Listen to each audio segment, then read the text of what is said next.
Returning to the 1980s, I quietly changed the person I most wanted to marry to the notorious playboy of the compound. My political commissar father was somewhat surprised, but he agreed to my choice. In the previous life, my commissar father asked me which of the many sons of the government compound I liked most. I blushed and spoke Evan's name. My father nodded. Evan grew up with you, they're a perfect match. You two were raised together, I believe he will treat you well. After that, Evan and I became engaged and married. The wedding was a huge event, even the leaders sent their congratulations.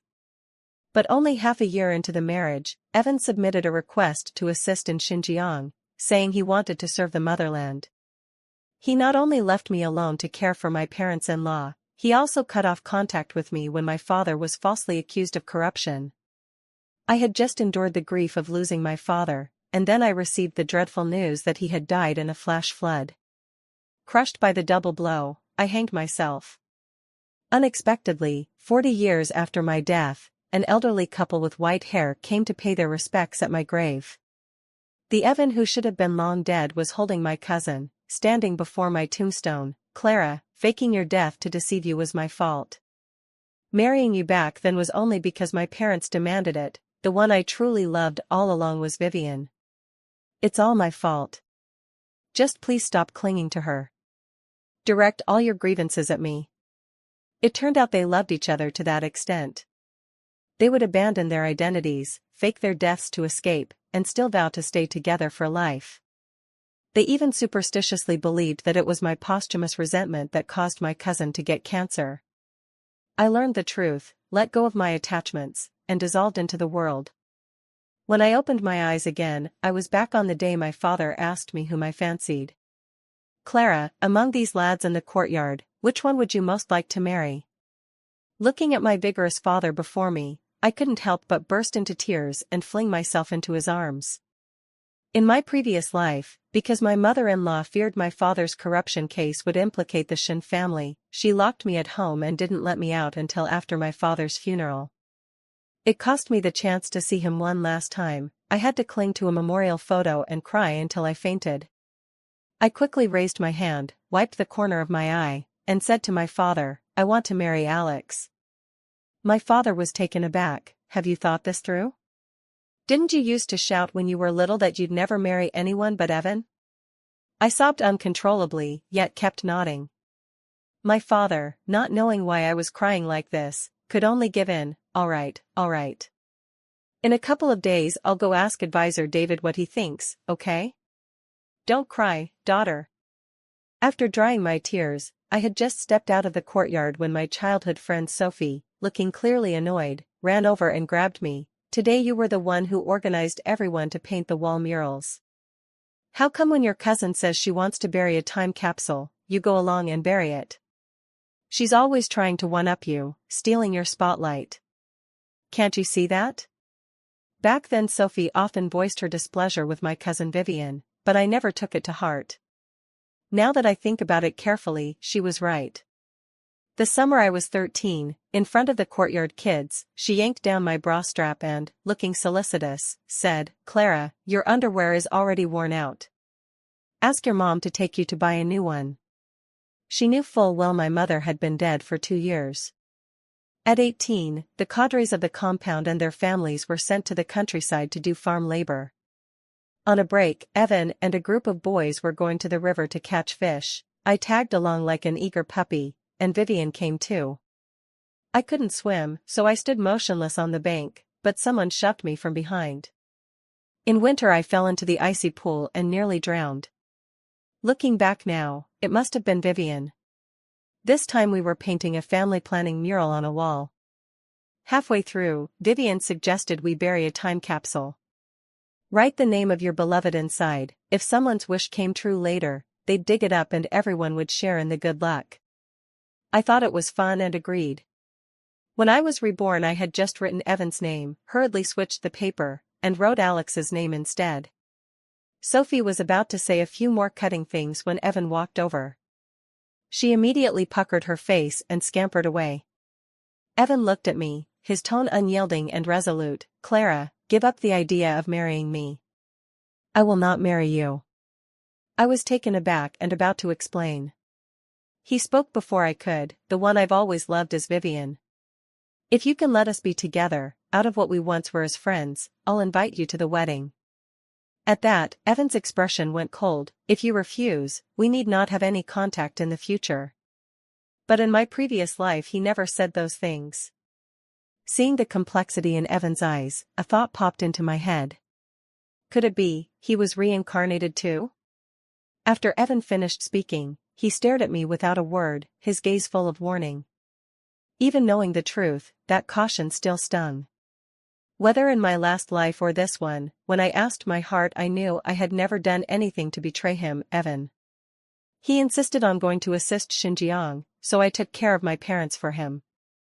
My father-in-law seemed kind, but in truth he was a male chauvinist, and my mother-in-law was even mean and snobbish. Before my father's accident they were at least polite to me, after it happened they dropped the act completely. I knelt and begged them, crying, if they couldn't help, at least let me see my father, yet they pretended not to hear. If Alex hadn't occasionally sneaked over to see me and kept me updated, I probably would have long ago lost the will to live. So I waited for him year after year, to the point that I couldn't even attend my own father's funeral. In the end, what I got was them walking hand in hand to my grave, telling me that if I was dead I should behave myself and stop entangling the living. What I got was his hatred now and his wary distance. Thinking of the suffering I endured because of him in my previous life, my chest tightened. I no longer felt like speaking to him kindly. I curled my lips into a smile of mockery and said, if you have time to warn me here, you might as well think about how to persuade your parents. After all, the daughter of the political commissar and the daughter of an out-of-town contractor, you don't have to be a genius to know which way they'll choose. No one understands how mercenary my mother-in-law is better than I do, someone who once was a daughter-in-law of the Shin family. Evan thinks that if he severs ties with me early in this life, he can smoothly marry Vivian? In his dreams. Evan glared at me with a dark face. Vivian saved my life before. Just that alone, being my lifesaver, is enough for my parents to agree. My breath faltered, and I laughed at myself. What a coincidence. But I saved you too, so why, in both lives, did you choose to betray me? I said nothing more. Evan turned and walked toward Vivian. Watching his back, all the things I had deliberately ignored in the past life surfaced one by one. I don't know when it started, but when Evan came to my house, he was no longer looking for me, he was looking for Vivian. Evan celebrated his birthday, and the first slice of cake he cut off, no matter how far, had to be handed to Vivian, while for my birthday he gave me only an ordinary fountain pen, telling me to study hard. Yet I was delighted, treasuring it as if it were a precious keepsake. But that evening, he took out another carefully wrapped velvet box and gave it to Vivian. It was a very exquisite bracelet. He said that because Vivian wasn't here on her birthday, he was giving it to her early today. At the time, naive as I was, I thought his concern for Vivian was a halo effect from our relationship. Now it seems I was the one basking in reflected glory, an annoying crow taking the credit. What are you thinking about? I've been calling you for ages. Alex waved his hand in front of my eyes and I finally snapped back. He followed my gaze to Evan and curled his lip. You really like him that much? What? Alex muttered something under his breath, I couldn't make it out. It's nothing, Alex laughed, nudging me forward. I'm saying, the crew's slacking off here, watch out or I'll come after you. He deliberately led me over to Evan, though his own face didn't look good. I sighed helplessly and looked up, meeting Evan's gaze. He was helping Vivian with the ladder. After glancing at me he quickly looked away. Vivian, I'll go get you another color. He looked up at Vivian, who was filling in the paint, his expression soft as he gently reminded her, if you're scared, come down first. I'll be here to hold you when I get back. Vivian smiled and nodded. Don't worry, I know. Go ahead. I couldn't be bothered to care whether Evan was avoiding suspicion or something else. I crouched down and focused on touching up the color. Above my head, Vivian suddenly cried out. Immediately after, a heavy wooden ladder toppled toward me. I instinctively shut my eyes and raised a hand, but the expected pain never came. When I opened my eyes, Alex had rushed over and caught the ladder. But before the ladder hit, a bucket of red paint fell from above and drenched me, leaving me looking a complete mess. Vivian fell to the ground. She hadn't been standing high, so she only twisted her ankle and scraped her palm a little. A short distance away, when Evan turned and saw her, his face changed dramatically and he sprinted over. "Vivian." He didn't so much as glance at me as he bent to help her up. Vivian leaned weakly against him, teary-eyed, looking at me with a voice full of hesitation and disbelief. "Cousin, why did you shake the ladder's legs to make me fall?" The paint dripped down from my hair tips as I froze at her inexplicable accusation. Evan frowned, his eyes full of anger as he glared at me. "Clara. You've gone too far. This is deliberate harm." A cold chill ran through me. So he could be so blindly defensive of someone? I remembered in my previous life, just a few days after we married, I came home one night and was beaten with a sack over my head. Lying in the hospital bed, I cried for Evan to find the perpetrator. He merely calmly peeled an apple and, impatiently, said, "Behave yourself lately. They didn't rob you of anything, probably just venting. You're fine, aren't you? Isn't that what's important? Don't keep thinking about getting revenge on others, and go out less. What if something happens and my parents look for you?" I stared at him with wide eyes. Multiple comminuted fractures all over his body, his face so swollen he could barely speak, and he calls that being fine? And I only wanted justice, to see the other party brought to law. But now he doesn't even ask, he's already rushing to stand up for Vivian. All eyes fell on me. I let the paint slide down my cheek as I stared Evan straight in the face. "Do you really think I'm the kind of person who would do something despicable?" Evan stiffened, then fell silent. The next second, the Vivian in his arms staggered and pitifully said, "Evan, my ankle hurts so much." The hesitation in Evan's eyes vanished instantly, replaced by anger and disgust at having almost been swayed. He lifted Vivian, his face cold, and said, "If it were possible, I'd prefer you weren't. As for everything else, take care of yourself." With that he turned and walked toward the medical room without looking back. I looked down and smiled. Foolishly I had thought that even if we couldn't be husband and wife, we'd still have the bond of growing up together. Luckily, my love for him had long since been worn away. I turned to go home. Alex took a step toward me, then paused, stopping where he was.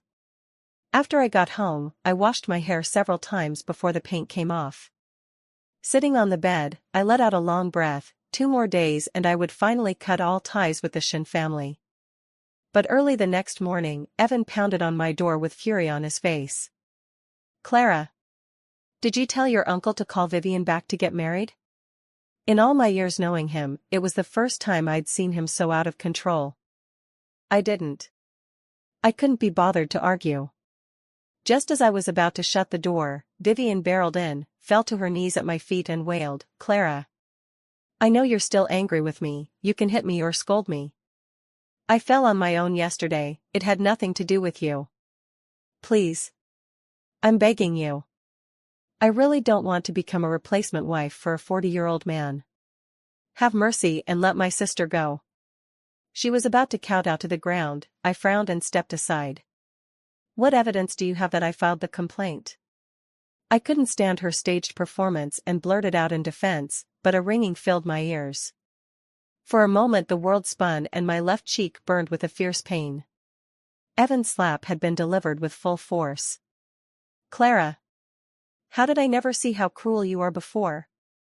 I've only ever felt sibling affection for you. I didn't want to marry you, and yet you insist on destroying Vivian." I covered my face, looked up at him, my gaze as cold as ice. What right did Evan have to call me vicious? With the excuse of parental duty, he had buried my entire life. And yet he was the one benefiting. While spitting on me for breaking up their match, he stepped on my corpse and, with a clear conscience, spent decades being affectionate with Vivian outside the home without returning. I trembled with fury, not yet having the chance to speak. Evan was grabbed by the collar and spun around, and then a fist slammed into his face. It was Alex. Usually he put on an indifferent air, but now his face was dark and his voice full of suppressed rage. "Get out of the Wren house right now." Evan lost his temper too, his eyes reddening as he spat a mouthful of blood and was about to strike back. But at that moment, Vivian, who had been kneeling on the ground wailing, suddenly went silent, her body swayed and she fainted to the floor. Panic instantly filled Evan's eyes. He scooped Vivian up, shot a glare at Alex and me, and ran out. I calmed myself and called Alex in. He walked straight to the kitchen, grabbed an ice pack, and came back. I stared at him, stunned. Alex clicked his tongue and, with no patience, pressed the ice pack against my left cheek. "That bastard Evan hit you and you just stood there letting him? Idiot. This isn't over with him. Just wait and see how I deal with him." Seeing me grimace from the cold, he finally let out a snort of laughter, his expression softening, but he still stared at me and sighed. Watching Alex's familiar look of worry. Memories I hadn't paid attention to during the days I chased after Evan came flooding back. The him who, at 13, put a coat over me and threatened everyone nearby not to look, the him who, at 18, swam toward me recklessly and grabbed my hand tight amid the turmoil. The him who climbed over the Shin family wall in another life to comfort me, the him who, though he'd cried for nights on end and hadn't slept, still mustered the strength to arrange my funeral. The him who scoured everywhere for evidence and pleaded with people to clear my father's name. Every year on my birthday he would appear at my grave with a gift, nagging at me. My eyes filled with tears as I looked at Alex earnestly. "Thank you, Alex. Tomorrow, you must come." The next morning, Father changed into his suit and sat in the living room. The door was pushed open, and it was Mother-in-law who came in. She carried a basket with eggs and 2 skewers of pork, and Evan followed behind her. Mother-in-law smiled as she came over and took my hand. "Clara, we've heard about what happened the other day. That brat is completely out of line. Last night your uncle gave him a good beating. Don't hold a grudge over such a small disagreement. Think about how long you've all known each other, right? Once you move in, Auntie will definitely treat you like her own daughter." I sized up Evan. Other than the punch Alex landed yesterday, I couldn't see any other injuries. I gave a dry, indifferent smile and calmly withdrew my hand. Seeing my mother-in-law now, I could only recall her ruthlessness in my previous life. Her smile froze for a moment. She was about to speak to my father. A commotion rose at the door. A group of childhood friends filed in carrying the betrothal gifts, each one beaming with joy. "Oh, isn't this perfect timing? A family with a daughter is sought by 100 homes. Clara is such a fine girl, we want her in our family too." Alex's parents, Evelyn and David, stepped out from behind the people grinning. "Clara, don't worry. I know my son, his heart must belong to only you. Besides, Alex grew up with you, so think about him too." Usually lackadaisical Alex obediently stayed close to his parents this time, nervously glancing at me. Seeing that I was just staring wide-eyed at the betrothal gifts in the courtyard and saying nothing, his mouth twitched downward, but he still straightened his back. Evan sneered coldly when he saw Alex like that, folding his arms with a look of complete confidence. Under everyone's gaze, I kept silent and stepped toward Evan, one step at a time. His smile grew increasingly scornful and contemptuous. But when I stopped in front of him, I broke into a grin. "What makes you think I'd still choose you?" The corner of Evan's mouth froze in that raised curve. He clearly hadn't expected me to say that. His Adam's apple bobbed twice as he was about to retort. I turned and, smiling, ran toward Alex. I threw my arms around Alex's neck and hung on steadily, my cheek pressed against the warm hollow of his throat. My voice was clear and firm. "I will marry Alex." Alex froze for half a second, then his arms circled my waist securely. His palms held a familiar warmth as he gently patted my back, as if silently backing me up. Our childhood friends around us instantly erupted, some whistling, others laughing and teasing. Evelyn laughed until her eyes narrowed to slits, tugging my father's arm as she chattered, "Look at these 2 kids, they've always clicked since they were little, how perfect they are." Evan's face turned completely black. He took 2 steps forward, his tone thick with self-important certainty. Clara, have you had your fun yet? Yesterday you had Alex hit me, and today you teamed up with the Cheen family to put on this show. Aren't you just trying to force me to marry you? I tell you, it's impossible. His words stopped the jeering instantly, everyone's gazes snapped to him. I looked up from Alex's arms at his I've seen through everything expression and couldn't help but snort. I reached for Alex's collar, stood on tiptoe, and kissed his cheek. Alex's ears flushed bright red. I didn't have time to feel shy. I just stared at Evan, my tone calm but edged. Evan, don't think so highly of yourself. I chose Alex because I want to marry him, not to pressure you into anything. Evan was about to say something else when Vivian stepped forward, took my hand and congratulated me. Clara, congratulations. Seeing you find your true happiness really makes me so happy. Hearing the emphasis on true, I gave her a half smile and pulled my hand away. Alex stepped forward with a cold face and stood in front of me, fishing a videotape from his pocket and waving it. Vivian, Clara tried to keep things quiet out of respect for you as her cousin, but some people just love to make a scene in front of her. I'm not patient, I can't stand it. Some things that can't be explained should just be watched. Saying that, he expertly found our old VCR and connected it to the aged television. Though the image was blurred and flecked with snow, the human silhouette could still be seen clearly. It was the day we were painting the propaganda mural on the wall. I had been crouched on the ground the whole time filling in the color. I hadn't even touched the ladder or its supports. Vivian was standing on the ladder, and just before she fell there was a distinct motion of her raising her hand. She tipped the red paint can toward me, and only after that did the ladder begin to wobble. After that Evan ran over, stood beside Vivian and pointed at me, speaking excitedly about something. Now, watching the stubborn, slight figure of me on the monitor, Evan felt a strange prick of pain in his chest for reasons he couldn't explain. Vivian.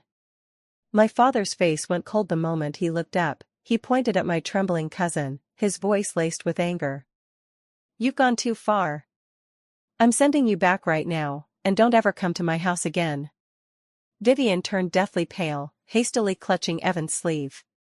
Tears spilled like beads on a broken string. Evan, I didn't mean to, it's just the ladder was slippery, my hand slipped and...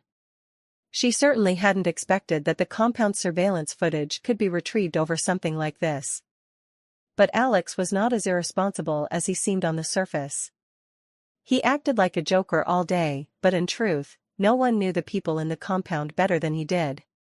The security uncle who ran the cameras was practically on brotherly terms with him. Borrowing a tape was nothing. Evan's face went pale then flushed, but he still instinctively stepped in front of Vivian. Fine, consider this me owing you. I'll apologize to you on Vivian's behalf, do with her as you please. I'll take the blame for anything. I sneered coldly, such deep devotion. If you're going to apologize, at least show some sincerity, can't you bow? Thinking of the wrongs I suffered because of him in my past life. Not making him kneel and kowtow to me in front of everyone was already the last shred of dignity I had left. Evan drew a deep breath and, under everyone's gazes, gave me a deep bow. I'm sorry, Clara. Please forgive us. I nodded expressionlessly. I accept, but I do not forgive. You may leave. Evan stiffened, his gaze sweeping over us as he spoke sharply. Fine, whatever the case, Vivian is the woman I, Evan, love. The apology has been made, from now on we owe each other nothing. A chill flickered through my eyes. Owe each other nothing? What you owe me could never be repaid in 2 lifetimes. Tears glinted in Vivian's eyes as she looked at Evan with awe. Evan, thank you. Evan looked down at Vivian like that, gritted his teeth, and seemed to make up his mind. Mom, I'm going to marry Vivian. Are you crazy? His mother rushed over and slapped him, stamping her foot. What are you marrying that girl back for? She's so wicked. But Evan stiffened his neck, took Vivian's hand, and headed for the door. Mom, my mind is made up. Watching their hurried backs, I felt not a ripple of emotion, only the sense that I had finally, completely freed myself from the mire of the past. For the next few days, my courtyard was filled with festive cheer every day. When Alex accompanied me to pick out wedding candies, he kept shoving different flavored sweets into my mouth. He even joked that when we were kids I always stole his candy, and now he was letting me eat my fill. David, unusually free from work, joined Evelyn and my father to discuss the wedding schedule. The three of them would argue now and then, each wanting to make sure our wedding was a grand affair. The Shin household, by contrast, was in constant uproar. According to Sophie, Evan had staged a hunger strike at home to force his parents to agree to marry Vivian. He lasted 2 days before he couldn't take it, yet he still forced himself to confront his parents. Later I heard my father had bought a ticket for Vivian and planned to send her away. Evan then threatened that if his parents refused, he would leave home with Vivian and never come back. Others didn't know, but I knew all too well that he wasn't just saying it. But he was his parents' only child. In the end they couldn't bear to refuse, so they pinched their noses and agreed. Not long after, Evan started asking around about the date of our wedding. When he learned there were only 3 days left until ours, he decided to schedule his wedding for the exact same day. I couldn't help but laugh when I heard that. Alex squeezed my hand. Let him. We'll do our thing and let him watch and envy. On the wedding day, Alex arrived at dawn with his childhood friends to fetch me. When he slipped the ring onto my finger his hand trembled, but his eyes shone like stars. Our wedding ceremony was proper and perfect. We bowed to heaven and earth, served tea, then went to the state-run restaurant next door for the banquet. 20 tables were filled with guests, my father's and David's colleagues and neighbors, each smiling as they offered their blessings. By contrast, the Shin family's arrangements were hasty, and his parents were unwilling to manage things. They only set up a canopy in the courtyard and placed 7 or 8 tables. The dishes were just a few homely plates, and there were hardly any guests. Vivian wore a rented red dress and her makeup had run. Watching the lively scene on our side, her eyes were full of envy. I felt a pang in my heart. Evan, who had worked hard all his life, had finally married the girl he loved, yet he couldn't give her a decent wedding. It was even worse than the one in my previous life with me. After the wedding, Alex and I returned to the Chin residence. Just as we reached the gate, I saw Evan standing not far away, holding a wine glass, his gaze fixed on me with a complicated expression. I ignored him and turned to speak to Alex. The wind lifted the hair at the nape of my neck, revealing the faint burn scar. The moment Evan saw the scar, his face changed dramatically, the glass slipped from his hand with a clatter and wine spilled everywhere. Ignoring Vivian's attempts to hold him back, he rushed over and grabbed my wrist, his voice trembling. Clara, where did the scar on the back of your neck come from? Seeing this, Alex yanked Evan's hand away and stepped in front of me to protect me, his face so dark it seemed to drip.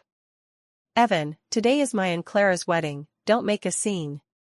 Evan seemed not to hear, his eyes fixed on the nape of my neck as he kept muttering, how could it be you, how could it?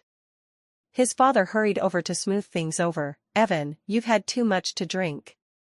Apologize now and come home with me. Only then did Evan come to himself. He mumbled a dazed sorry and was pulled away by Vivian. As they left, he kept glancing back, his look full of bewilderment and unease. That night Sophie messaged saying Evan and Vivian had a huge fight at home. As soon as they returned to the Shin residence, Evan dragged Vivian into a room, shut the door, grabbed her shoulders and said coldly, Vivian, do you remember how you saved me back then? Vivian thought he was about to reminisce, and with a happy, shy smile she took his hand. Of course I remember. That day you were trapped in the house by the fire, I rushed in and shielded you from a burning plank that was sparking. I also pulled you out from under the boards. When you woke up, you said you would never forget me in this life. Evan's thumb lightly traced the old scar on the back of her neck, his eyes probing. Yeah, you gave me the only wet towel you had at the time. Without it I would have choked on the smoke. Vivian didn't hesitate to nod and snuggled into his arms, acting cutesy. So Evan, you have to treat me better from now on. But those neighbors in the compound are unbelievable. Why does everyone go to Clara's wedding?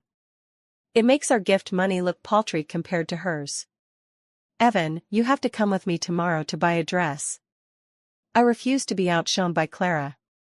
No sooner had she said that than Evan's expression went completely cold. He snatched Vivian by the hair, jerking her head back, his eyes full of fury. You lied. Even now you still want to compete with her, how dare you? Vivian cried out in pain, Evan. What are you doing? Evan sneered, his voice laced with hatred. Vivian, is it fun to toy with me? Do you feel satisfied seeing me do so much for you? Even in the fire I couldn't see clearly, but when the little girl who saved me ran in, she wasn't carrying any towels at all. You were never the one who saved me. Vivian's face went deathly pale in an instant, her eyes darting away, no longer able to put on a pitiful act.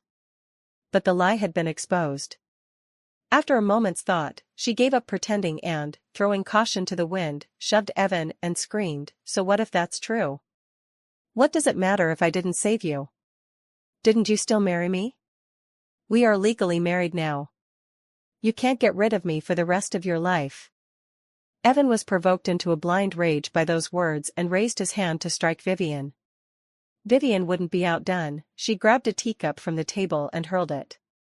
For a while, chairs and tables were overturned and porcelain shattered around the room, the commotion loud enough to rouse the neighbors. His parents wanted to go inside to persuade them not to make a scene, but the door had long been locked and wouldn't open. Seeing this, the neighbors decisively called the police. Before long, the officers had taken the two who had been wrestling away. Because it was mutual fighting, both were given 15 days of administrative detention. When his mother heard the news, she cried as if she would die, cursing Vivian as a bringer of misfortune and saying the family was unlucky.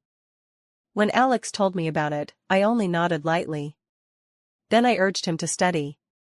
When the college entrance exam system had just been reinstated a few years earlier, Alex hadn't taken it seriously. I, too, had only followed behind Evan, my mind never on studying. In this life, I decided to push Alex to take the Gaokao with me. At first Alex was reluctant.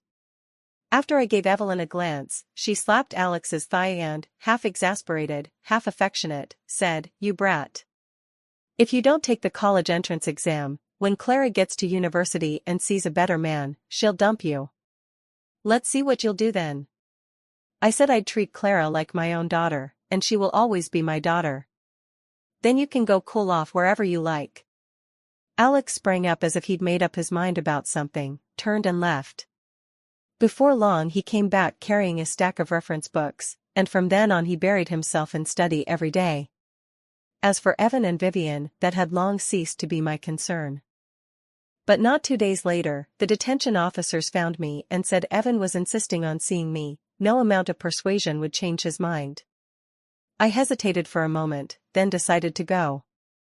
Some things need to be settled. In the visiting room, I saw Evan through the thick glass. He wore a prison uniform, his hair disheveled, bruises still lingering on his face, red veins crawling across his eyes, he looked utterly worn out. The moment he saw me, his eyes instantly reddened. He pressed his hand against the glass and, his voice hoarse, asked, Clara, were you the one who saved me in the fire back then? Was it you? I fell silent, and the scene from that day surfaced in my mind. All the adults in the compound had gone to a meeting, and for safety they had gathered the children in my house to stay. We were watching TV at home when Evan suddenly said he was going home to sleep. The other kids were lost in the movie, only I noticed Evan and gave him a nod. But not long after he left, thick smoke suddenly began billowing from the shin house. When I saw it, my mind filled with Evan is inside, and without thinking I ran in. The fire was fierce and the smoke dense, I coughed uncontrollably, but driven by a single determination I found him pinned beneath a plank. I staggered up to Evan when there was a sudden crack above my head. Without a second thought I bent over, shielding him in my arms and took the impact of that board. It hurt, it really hurt. But I couldn't pay it any mind because Evan's leg was still trapped under the plank.